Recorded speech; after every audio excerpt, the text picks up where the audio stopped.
आप सभी को मेरा प्रणाम। आइए सुनते हैं नीलम राकेश जी की कहानी अंतहीन प्रतीक्षा। एक बार फिर अंजलि द्वार से निराश लौट गई। रसोई की ओर लौटते हुए उसका मन बहुत बेचैन था। आज अमर को कॉलेज से लौटने में कुछ ज्यादा ही देर हो गई थी। अमर की पसंद की खीर चलाते हुए अंजलि उदित की यादों में खो गई। यह खीर उदित को भी बहुत प्रिय थी। अंतिम बार उसके हाथों की बनी खीर खाकर ही गए थे। अंजलि ने तो यह खीर बनाना ही बंद कर दिया था, किंतु अमर, उसने तो पिता के रंग रूप के साथ साथ पिता की ही पसंद पाई है। वैसा ही प्रकृति के प्रति आकर्षण, हरे रंग के प्रति झुकाव। गीत गाता है तो लगता है उदित ही गा रहे हैं, और यह खीर उसकी कमजोरी है। अमर के बड़े होने के साथ साथ उसकी फरमाइश पर इस खीर की सुगंध इस घर में फिर से बिखरने लगी है। मामा, कहाँ हो माँ? बेटे की आवाज से उसकी तंद्रा टूटी। माँ, आप यहाँ हैं और मैं सारे घर में आपको ढूंढ आया। अमर, आज बड़ी देर कर दी। सूंघते हुए अमर बोला, अरे वाह, खीर! माँ, आप भी कमाल हैं। आपको कैसे पता चला आज मैं इतना खुश हूं जो आपने यह खीर बना ली? बात बनाना खूब आता है तुझे, मक्खन लगा रहा है। पहले बता, कहाँ था अभी तक? जाने कब से दादी रसोई के द्वार पर खड़ी पोते और बहू की बात सुन रही थी। बोली, हाँ अमर, कहाँ थे बेटा? पता है तेरी माँ कितनी परेशान थी। अब तक कितने चक्कर गेट के लगा चुकी बेचारी। दादी के स्वर में बहू के प्रति हमदर्दी थी। बूढ़े कदमों के आने की आहट माँ बेटा नहीं सुन सके थे। दादी माँ, मुझे आज देर जरूर हो गई, लेकिन आप कारण सुनेंगी तो खुश हो जाएंगी। अच्छा तो बता। आज आपका पोता अपनी मंजिल की ओर पहला कदम उठा रहा है। मतलब? साफ साफ बोलो अमर, क्या पहेलियां बुझा रहे हो? हाथ में पकड़ा कागज माँ की ओर बढ़ाते हुए अमर बोला, माँ, इस कागज पर अपने हस्ताक्षर कर दो और समझो आपके बेटे को उसकी मंजिल मिल गई। लेकिन इस कागज में है क्या? माँ, यह एनडीए का फॉर्म है। अब आपका बेटा भी फौजी अफसर बनेगा, अपने बाबा और पिता की तरह देश की सेवा करेगा। माँ के कानों में तो जैसे नगाड़े बज उठे। एनडीए का फॉर्म, एनडीए का फॉर्म, फौजी अफसर, फौजी अफसर, फौजी अफसर। माँ की ममता हाहाकार कर उठी। नहीं, बस एक ही शब्द अंजलि के मुख से निकला और झटके के साथ फॉर्म को दूर फेंककर तमतमाए हुए चेहरे के साथ रसोई घर से बाहर चली गई। अवाक रह गया अमर। कभी जमीन पर पड़े फॉर्म को देखता, कभी सामने खड़ी दादी को। उसकी समझ में कुछ नहीं आ रहा था। उसकी छोटी से छोटी खुशी पर झूम उठने वाली माँ की यह प्रतिक्रिया। आखिर ऐसी कौन सी अनहोनी बात कह दी थी उसने? अपने आप को संभाल कर दादी से पूछ बैठा, दादी, माँ को यह अचानक क्या हो गया? प्यार से पोते के सिर पर हाथ रखकर दादी बोली, कुछ नहीं बेटा, बहू अपने को संभाल लेगी। बस तू फौज में जाने की बात अपने दिल से निकाल दे। आश्चर्य से दादी को देखता रह गया अमर। उसे स्तब्ध छोड़कर दादी अपने कमरे में चली गई। परंतु ऐसे कहाँ मानने वाला था अमर। दादी के पीछे पीछे उनके कमरे में जा पहुंचा। दादी, साफ साफ बताओ क्या बात है? मेरी हर छोटी बड़ी इच्छा को खुशी खुशी पूरा करने वाली मेरी माँ मेरे इतने बड़े फैसले को नकार रही है। आखिर कोई बात तो है। देख बेटा, तू फौज को भूल जा, सब ठीक हो जाएगा। बहू तुझे डॉक्टर बनाना चाहती है, तो डॉक्टर बनने की कोशिश कर, बस। दादी, अमर शहीद प्रताप नारायण सिंह का पोता और शहीद फ्लाइट लेफ्टिनेंट उदित नारायण सिंह का बेटा अगर फौज में जाने की बात नहीं करेगा तो कौन करेगा? नहीं, तू फौज में नहीं जा सकता। क्यों? दादी, क्यों? मैं और तेरी माँ नहीं चाहते, बस। नहीं दादी, यह बात नहीं है। अगर आपको फौज की नौकरी पसंद नहीं थी तो फिर आपने अपने बेटे को फौज में क्यों जाने दिया? और आज अपने पोते को क्यों रोक रही हैं? जानना चाहता है? हाँ दादी। तो सुन, तू शहीद प्रताप नारायण का पोता है, लेकिन तू शहीद उदित नारायण का नहीं, लापता फ्लाइट लेफ्टिनेंट उदित नारायण का बेटा है। लापता फ्लाइट लेफ्टिनेंट? दादी, मेरे पिता जिंदा है? हाँ। आंसुओं के बीच दादी बोली, हाँ, तेरे पिता जिंदा हैं और पड़ोसी देश की किसी जेल की कोठरी में सड़ रहे हैं। तेरी माँ को आज भी उसका इंतजार है। वो तुझे तेरे पिता के हाल में नहीं देखना चाहती। ओह दादी, आप लोगों ने यह बात मुझे अब तक क्यों नहीं बताई? हमें तो पिताजी को छुड़ाने का प्रयास करना चाहिए था। उन पर जेल में कितने जुल्म हो रहे होंगे और हम उन्हें शहीद मानकर चुप बैठे हैं। यह आप लोगों ने क्या किया? मुझे तो विश्वास ही नहीं हो रहा। इतनी बड़ी बात। मैं आज ही फौज के उच्च अधिकारियों से मिलूंगा।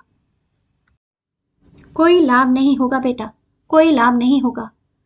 अफसोस के साथ सिर हिलाती हुई दादी बोली, तू क्या सोचता है हम हाथ पर हाथ रखे चुपचाप बैठे रहे? अरे, कौन सा फौजी अफसर है जिसकी चौखट पर हमने माथा नहीं टेका? हम शहीदों की बातें करते हैं, शहीदों का सम्मान करते हैं। शहीदों की विधवाओं और परिवारों के लिए योजनाएं हैं सरकार के पास। किंतु युद्धबंदी, इनके लिए सोचने की फुर्सत नहीं है किसी के पास। जो जवान देश के लिए जीवित नारकीय यातनाएं भुगतते हैं, उनकी कुर्बानी की महानता को कौन समझ सका है? इन युद्धबंदियों को वापस बुलाने की कोई ठोस योजना नहीं है हमारी सरकार के पास। कैद फौजियों के परिजनों की पीड़ा को समझने वाला कोई नहीं है। लेकिन दादी, अमर, तू सोच बेटा, मेरे पति इसी देश के लिए शहीद हुए। उनकी तरह मेरे अंदर भी देश प्रेम की भावना थी। नहीं, तेरे पिता के अंदर भी। मैंने अपना पति खोकर भी अपने इकलौते बेटे को फौज में जाने दिया। और सच मान बेटा, अगर वो भी शहीद हो गया होता तो आज मैं तुझे अपने कुल के अंतिम चिराग को भी खुशी खुशी फौज में जाने देती। देश के लिए कोई भी कुर्बानी कम है बेटा। ये सब तो ठीक है दादी, परंतु हमें पिताजी की वापसी के लिए कुछ तो करना ही होगा। क्या नहीं किया हमने? यूं ही हार नहीं मानी। तेरी माँ ने कुल 5 माह का ही वैवाहिक सुख पाया था और तभी युद्ध आरंभ हो गया। मेरा बहादुर बेटा चला गया। अपनी फूल जैसी बहू को पल पल तड़पते देखा है मैंने। उसके दर्द के आगे मैं अपना दुख भूल गई। हम सास बहू एक दूसरे के साथ जगह जगह भटकते रहे। जा, तू जाकर अपनी माँ से पूछ, क्या क्या पापड़ बेले हैं हमने। अमर कुछ पल असहाय बैठी दादी को देखता रहा, फिर धीमी चाल से माँ के पास आकर खड़ा हो गया, जो अब तक अपने आंसुओं पर बांध बना चुकी थी और बह रहे नीर को अपने आंचल में सुखा चुकी थी। माँ, बैठो अमर। माँ के पास बैठकर अमर धीरे से बोला, माँ, आपने मेरे पिताजी के युद्धबंदी होने की बात मुझे क्यों नहीं बताई थी? पत्नी होने के नाते जो दर्द मैं झेल रही थी, उसका साया माँ होने के नाते तुझ पर नहीं पड़ने देना चाहती थी। मैं नहीं चाहती थी कि तेरा व्यक्तित्व उलझ कर रह जाए। ऐसा कुछ नहीं होता माँ। कैसे नहीं होता? एक शहीद का रिश्तेदार होना, शहीद की विधवा होकर जीना बहुत सरल और सम्मानजनक है। किंतु बेटा, जब से मैंने जाना है कि वो जिंदा है, एक कैदी का जीवन जी रहे हैं, मैं एक रात भी चैन से नहीं सो पाई हूँ। फिर तुम तो उनके बेटे हो, तुम्हें कुछ कैसे नहीं होता? कुछ पल सांस लेकर अंजलि फिर बोली, बचपन से लेकर आज तक तुमने एक शहीद के रूप में अपने पिता को याद किया है और स्वाभिमान के साथ जीते आए हो। लेकिन अब जबकि तुम सब कुछ जान गए हो, जब भी अपने पिता को याद करोगे, एक यातना पाते हुए असहाय युद्धबंदी के रूप में देखोगे, जिसे उनके अपने देशवासी छुड़ा नहीं पा रहे हैं। अपने पिता के लिए कुछ ना कर पाने का गम क्या हर पल तुम्हें सताता नहीं रहेगा? माँ, अतीत की यादों में खोती हुई अंजलि बोली, अमर, उस साल मैं राष्ट्रीय चैंपियन बनी थी। इज्जत शोहरत मेरे कदम चूम रहे थे। हर पल कल्पना के पंखों पर सवार रहती थी मैं। तभी तेरी दादी ने मेरे पिताजी से मेरा हाथ मांग लिया। एक फौजी अधिकारी की पत्नी और एक शहीद की बहू बनकर मैं गर्व से फूल उठी। फौज की दुनिया में महिलाओं का कितना आदर है। अलग अलग जाति धर्म के लोग यहाँ एक परिवार जैसे हो जाते हैं। मैं बहुत खुश थी। जाति धर्म वर्ग प्रांत भाषा आदि से ऊपर उठकर गहरे स्नेह के नाते में बंधे सैनिक परिवार एक अनोखा अनुभव था मेरे लिए।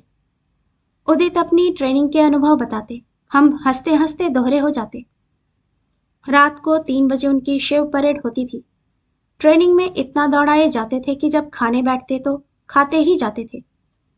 शुरू शुरू में उदित के कितने ही साथी ट्रेनिंग के आरंभिक दिनों में ही घर भाग गए। उनके किस्से सुन सुनकर हम हंसते थे। एक बार उदित भी तेरी दादी के आगे बहुत रोए थे, किंतु दादी उन्हें वापस नहीं लाई थी। अब अफसोस होता है। काश तेरी दादी उस पल पिघल गई होती तो तेरे पिताजी हमारे बीच होते, पर होनी को कौन टाल सका है।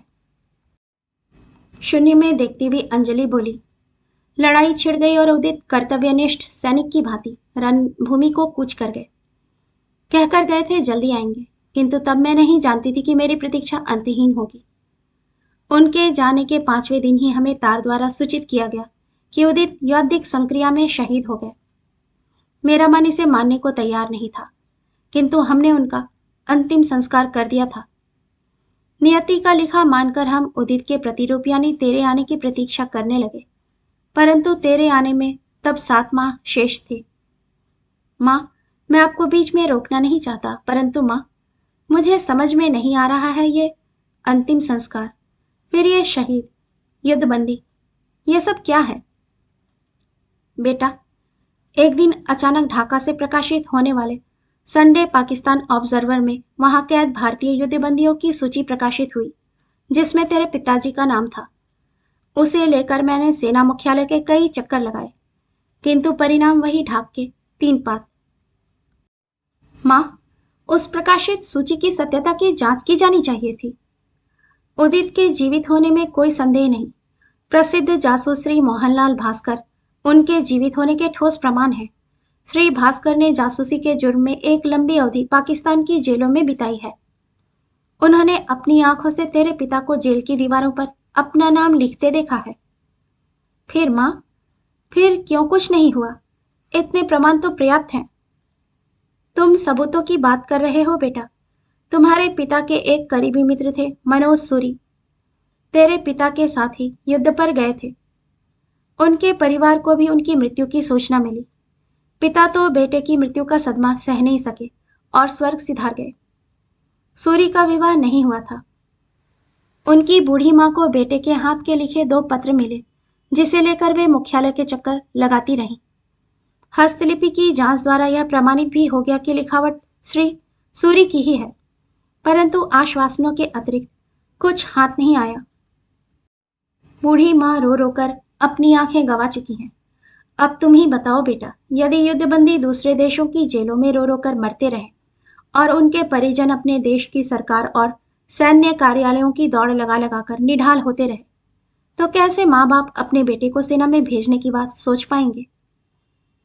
आपकी भावना समझ सकता हूं माँ, लेकिन हम सभी युद्धबंदियों के परिजनों को मिलकर उनकी रिहाई का संयुक्त प्रयास करना चाहिए। किया था अमर, और परिणाम स्वरूप हम कुछ परिजन पाकिस्तान गए भी थे जेलों के निरीक्षण के लिए, किंतु हमें केवल एक ही जेल दिखाई गई और उसमें कोई भारतीय फौजी नहीं था। कैसे हो सकता था माँ? यह तो खानापूर्ति थी। इस तरह की खानापूर्ति से कुछ नहीं होगा। सरकार को ठोस कदम उठाने होंगे। विदेश मंत्री से लेकर प्रधानमंत्री तक मैं गई हूं, परंतु सबकी कुछ न कुछ मजबूरियां हैं। मजबूरियां? यह कहने से काम नहीं चलेगा माँ। बात की गंभीरता को सरकार को समझना होगा। आज यह स्थिति आ गई है कि एक फौजी परिवार अपने बेटे को फौज में जाने से रोक रहा है। फिर आम नागरिक से यह उम्मीद कैसे करें कि वे अपने बच्चों को फौज में भेजेंगे? कौन उठाएगा यह बात? किसके पास फुर्सत है? सब अपनी अपनी दुनिया में मस्त हैं। यह बहुत गंभीर बात है माँ, अन्यथा हमारी सेना का क्या होगा?